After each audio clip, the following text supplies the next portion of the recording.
First of all, thank you very much for showing up. It's always humbling to have anybody listen to anything I say anyway, and I think anybody who gives presentations, certainly when they're focused on their own experiences or themselves, it's really appreciated, so thank you very much.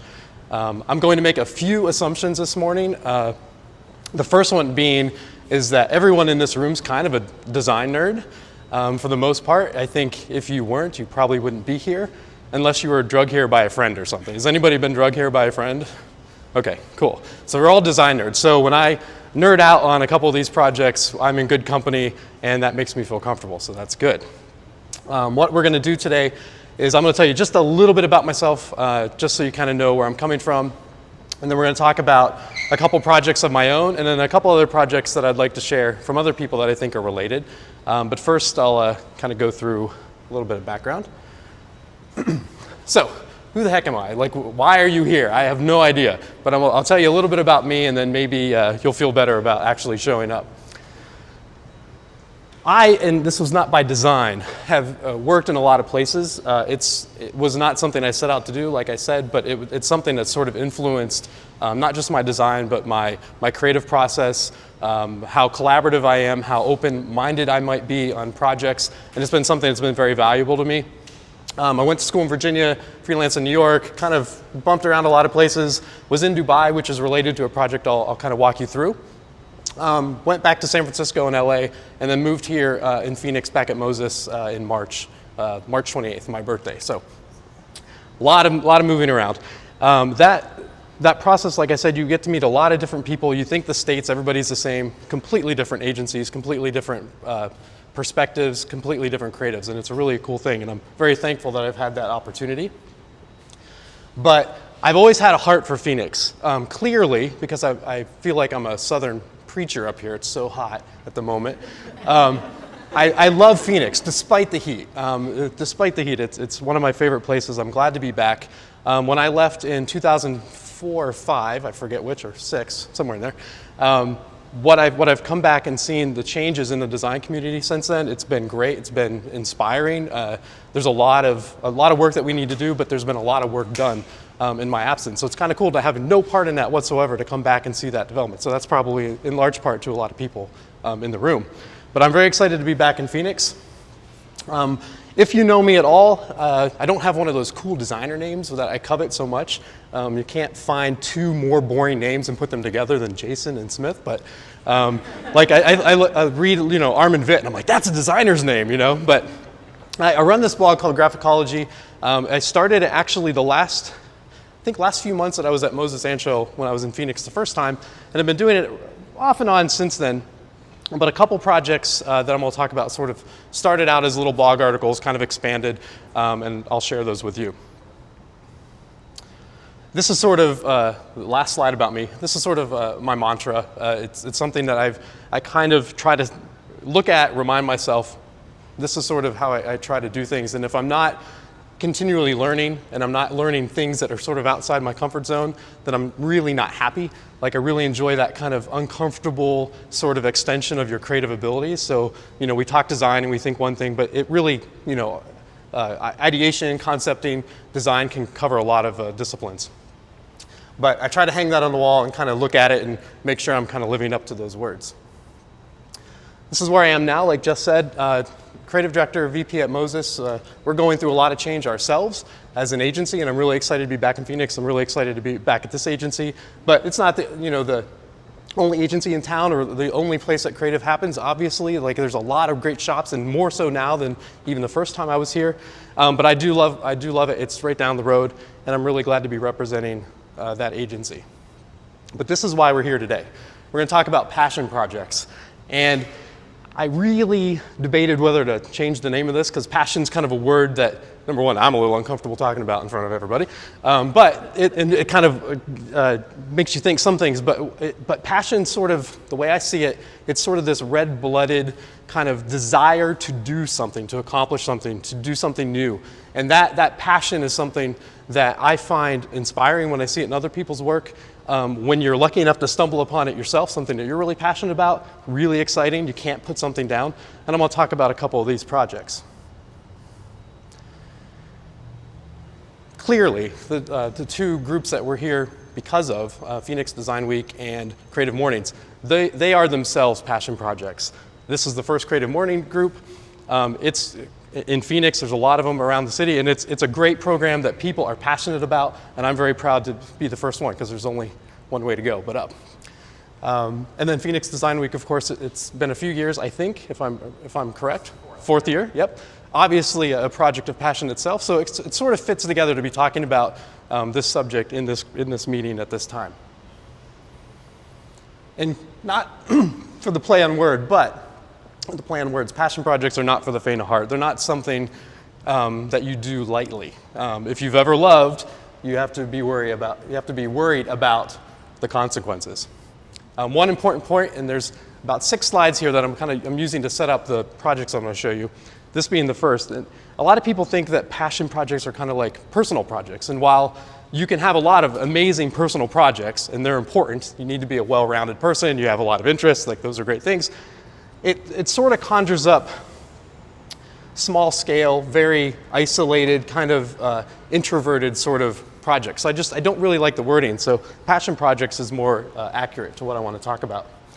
But there's like 5 things that when I see something and I think, man, that somebody put a lot into that. Like they normally have a few characteristics. The first being they require courage and they take a risk. The people doing them take a risk. You don't know if it's going to work or not. You don't know if you're going to finish or not. You don't know what's going to happen. You don't know if it's going to fail. You don't know if people are going to like it, appreciate it, much like this talk. You have no idea. Like it's sort of, you're taking a risk, you're putting a step out there and you don't know what's going to happen. Passion projects a lot of times are defined by an epic scale. They're big. That's what makes them scary. That's sort of what makes them kind of dangerous and sort of risky. This is a portrait using toast. That took a lot of time. I don't know that it's a passion project necessarily, but it does have scale, right? And then they demand a sense of urgency. Like this has to happen now. When you kind of stumble upon something that you want to tackle, like you can't get it out of your system, right? Like you have to do it. You stay up late, you work, you don't sleep, you don't talk to people, like you get it done. And of course you take breaks because that fuels the project too, but you just have this sense of urgency. This is one of my favorite references, and Betsy's here from Moses, so she's probably tired of me saying it, but Thomas Keller and his kitchen, and he runs one of the best restaurants in the US, if not the world, French Laundry in Sonoma County. Above his kitchen, and this is like the best chef, he has the word sense of urgency. Now, urgency doesn't make, it's not chaos. It's not like running really, kind of hustling really fast and sort of being messy. Like there's a precision with urgency, but it's sort of focused. And I really love that reference. And all passion projects demand a sense of urgency. This is a big one. Passion projects invite participation. You have to let others have some fun. This may not be the best way to enjoy your team on the football field, but you do want people to come in and play and contribute and participate, whether it's an active participation or an inactive, sort of just commenting or sharing. And all passion projects reflect the creator. Like it's hard to separate what someone does when they do it with everything they have in the person that's done it. And that's sort of a key thing. So when you know you found something worth spending the time on, it definitely reflects you as a person and as a creative. Oops, sorry. So I'm going to talk about 2 of mine. The first one is more of a curation than anything. It's not anything that I created or designed myself, but it's something that I started collecting. And it's something that I could not stop. I lived in Dubai for about 1.5 years, or close to 2 years.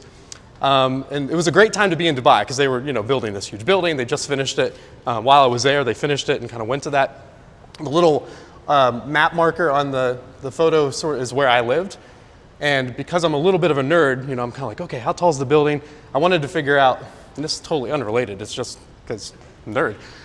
If the building, like a tree fell, just picked up, fell straight down, where I lived was almost to the foot exactly how far away I was from the base of that building. So I found that rather comforting because it would have to, number one, pick up and fall like a tree, but secondly, exactly the right angle to hit my place. So I felt relatively safe because I had heard some stories about the concrete foundation being split when they were building it, so I was like, okay, I feel a little better now.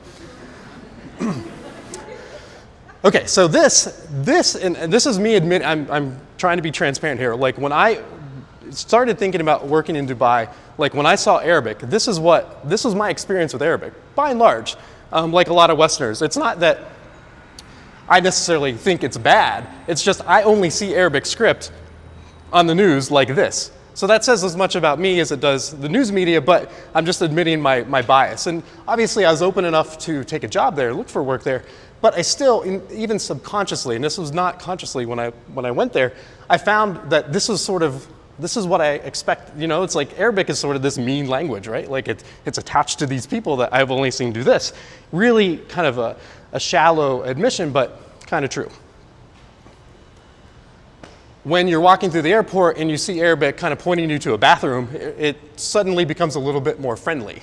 It's hard to be, you know, it's where they change babies, there it is. So, and even the typeface, you start to appreciate, it's like, oh, it's separating content from the language and sort of your biases towards an entire culture really was a really interesting thing. And that made me, or it opened the door for me to appreciate the script, the calligraphy that went into this language. Seeing it with your name, that's a horrible mugshot, by the way. Also, very familiar, it makes it familiar. It's like, that's my name in Arabic. It's not a scary little symbol. It doesn't have any political context. It doesn't have any religious context. It's just a language representing my name. And Arabic calligraphy is gorgeous. It is beautiful. Just the letter forms themselves are really gorgeous, and what they do with their calligraphy is amazing. And I really grew to appreciate it. But this is the project that sort of started a little bit of a craze in my life. And you know, Dubai's an interesting place because there's a lot of Eastern and Western kind of conflict and sort of friction, as it were. But capitalism is really welcome there. And we have a lot of Western brands meeting this sort of Middle Eastern market. And so you have things like this. Everybody knows what this is, right? Anybody? Right, Pizza Hut logo. Well, this was, I don't know, as a type nerd, you're just like, oh, that's awesome, because Pizza Hut didn't start in the Middle East. They had to adapt this identity to the Middle Eastern market from well, I don't know what I'd call it a good design, but that's what it looks like in English, so they had to try to match this Pizza Hut identity in an entirely different language with entirely different characters and entirely different context to try to match visually the Eastern and Western brands. I couldn't stop. Once I started seeing these, I had to start collecting them. In the supermarket, it's weird to see Florida's Natural in Arabic and the fact that it's in, you know, the Dubai shopping center. So it's kind of an interesting thing. And again, it sort of takes the heat out of the language and the politics out of the language. You can appreciate it for what it is, even if it's capitalism sort of run amok a little bit. I'm not sure that juice should be shipped halfway around the world, but whatever. So when I was there, you know, I started to pick up just how the language is written. The characters, there's 29 characters in Arabic. It's phonetic, so if you had a spelling bee in Arabic and you were Arabic, you'd probably do very well, so would everybody else. And the weird thing about the language, and this is what made it tricky to start recognizing the characters in these logotypes that I'll show you, is that there's sort of 3 different versions depending on where the letter falls in the word. So once you start thinking you know what that letter is and what it looks like, it kind of changes on you. So it made it a little difficult. But again, no matter where you see it, there was an appreciation for the craft that kind of went into it originally, some of which admittedly is lost in these designs, but still very interesting to see how these companies kind of adapted their logo marks. So I started trying to learn how to write. This is not me writing, by the way, but I did the same thing. Tried to learn how to write the letters, try to figure out what the sounds were, and I started noticing them when I was looking at the logos. I started to recognize the sounds and the shapes, because when you see Burger King, you know what Burger King says. You can start to make out the characters and the sounds and the letters. This is awesome. Like, it's crazy. Like, first of all, FedEx, you know, great design, right? I'm known for this sort of, you know, obviously the negative space and the arrow. The great thing about the van in English and in Arabic, front to back, works perfect, right side, left side. And they did a fantastic job sort of representing entirely different language construct and structures matching the FedEx identity, which is just crazy. I saw this van and I had to drop everything, go take a photo, and it's pretty crazy, but that's kind of what happens when you have a passion project. Anybody know what this one is? Yes. Crazy. So you can see, well, you know, a thin sans serif typeface. they're matching the spheres kind of interlocking, the O's interlocking with the big counter spaces in the letter forms, and they manage, again, to match this. And as a designer, think of that challenge, like how do you take this brand and match it with this Arabic script, and I think they do an interesting job. It should be noted that it's not necessarily, from Arabic standards, appreciated. Like, I don't know that we would say it's the right thing to do. Like, is it the right thing to take your language and kind of tweak it to design it like a Western language? It's sort of interesting, but what it does do is when everybody shops, they know who it is, whether you're English or Arabic speaking. I worked on Burger King and McDonald's because I switched agencies halfway through my Dubai life, and I got very comfortable with those logos in Arabic and seeing your work in one language being translated into another, and it's really, really kind of cool. But this is where I started to see the shapes. The second word in Arabic on the top from right to left, this sort of like hook coming around, like I started to realize that's the hard K sound. And then I started to see it in other places. So if the last word, again, right to left, in the Arabic, it has that same sound, coffee, king. That's kind of how I started to recognize these shapes and sound out words. As an aside, I was working in an agency. I went out to lunch, and there was a jewelry shop, and I was really excited because I've been taking in all this Arabic and trying to learn it, or at least the sounds that it made. And I saw, on one hand, a sign in Arabic, and I was spelling it out, and I was like, okay, Damas. And I was saying dumbass, basically. And a lady walked by and kind of heard me and kind of responded, and I turned around and I saw the English and realized what I had done. But I got the sounds pretty darn close. It's actually Damas and not dumbass, but it was kind of an interesting thing that happened. I would like walk around like saying the Arabic sounds.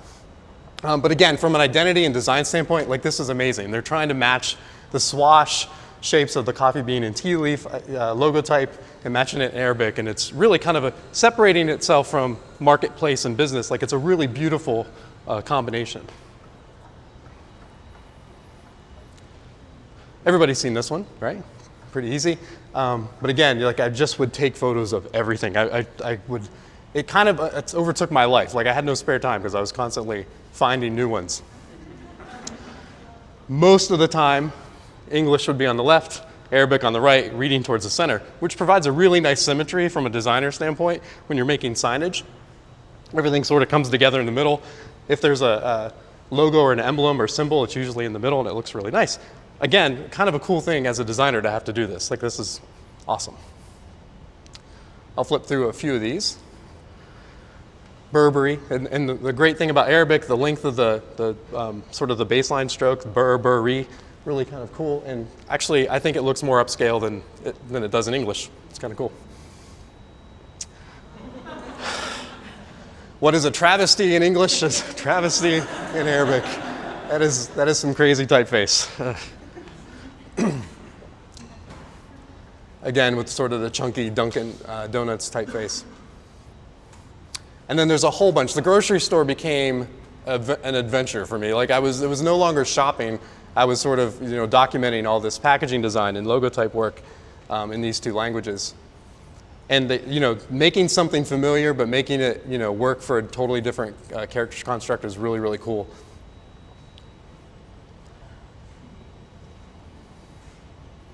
Anybody know this one? Yep.